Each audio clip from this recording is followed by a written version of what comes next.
pag-atake ng COVID-19 pandemic noong 2022.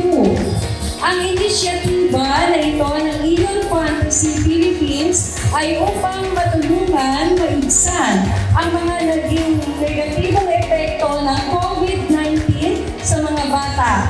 Layunin namin maabot ang mga bata sa pinaka-depressed na lugar ng Tondo, Manila. Ngayong araw nito ay sama-sama natin saksihan ang ngiti at saya sa mga bata mula sa iba't ibang barangay.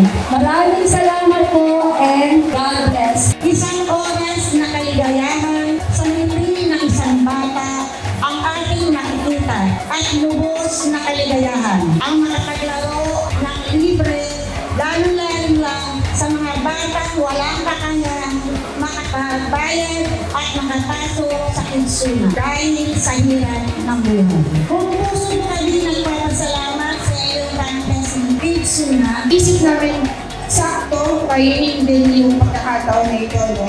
Saka sakto din po na magpapasukan or nagpasukan na pala. Sa start ng pasukan, meron mga experience na maikukwento yung mga bata sa kanilang mga klase.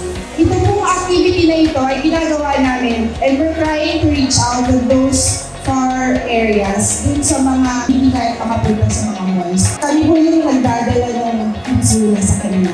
Maraming salamat po. Huwag po sana tayong magsasawang makiisa po sa mga ganitong gawain po na impact sa kidsuna.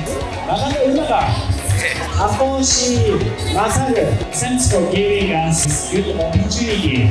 Our company, Kitsuna, has a dream. We want to make many kids smiles in the Philippines. Our company try to do our best to enjoy, not only the kids, parents also, guardians also, please enjoy Kitsuna. Thank you so much.